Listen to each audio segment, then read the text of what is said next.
Bharatiya Janata party తన parliament సభ్యులందరికీ, లోక్సభ సభ్యులందరికీ రేపు ఖచ్చితంగా సభలో అటెండ్ అవ్వమని చెప్పేసి విప్పు జారీ చేసింది. ప్రతి భారతీయ జనతా పార్టీ సభ్యుడు ఎన్డీఏ సభ్యులందరికీ కూడా, అంటే ఎన్డీఏ భాగస్వామి పక్షాల వాళ్ళందరినీ కూడా సభలో ఉండమని చెప్తోంది. ఎందులో అంటే ఏదో కీలకమైన బిల్లు వచ్చే అవకాశం.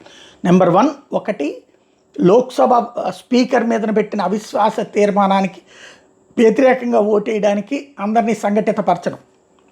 294 వరకు ఎన్డీఏకు ఉంది, 243 వరకు ఐఎన్డీఏకు ఉంది. అవి కాకుండా వైఎస్ఆర్ కాంగ్రెస్ పార్టీకి 4, అటు ఈ ఇతర చిన్న చితకా పార్టీల కంటే మధ్యలో ఉన్నటువంటి వాళ్ళకంటే అటు వీళ్ళకి లేదనుకోండి, బీఆర్ఎస్కి లేదు, చిన్న చితకా పార్టీలు ఉన్నాయి కొన్ని మధ్యస్థ పార్టీలు, అంటే ఐఎన్డీఏతో వీళ్ళతోనూ భాగస్వామి కానీ అట్లాంటి వాళ్ళతో కూడా సంప్రదింపులు జరిపి పెట్టుకుని ఉంది.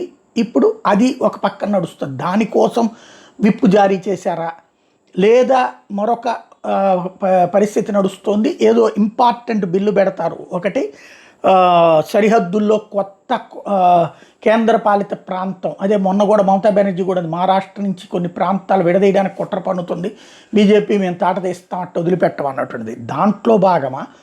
అలాంటి బిల్లు ఏమన్నా తీసుకొస్తున్నారా? లేకపోతే కనుక మహిళా రిజర్వేషన్ బిల్లు క్రిందటి ఏడాది నియోజకవర్గాల పునర్విభజన తర్వాత, అంటే క్రింద టర్మ్లో నియోజకవర్గాల పునర్విభజన తర్వాత అన్నారు.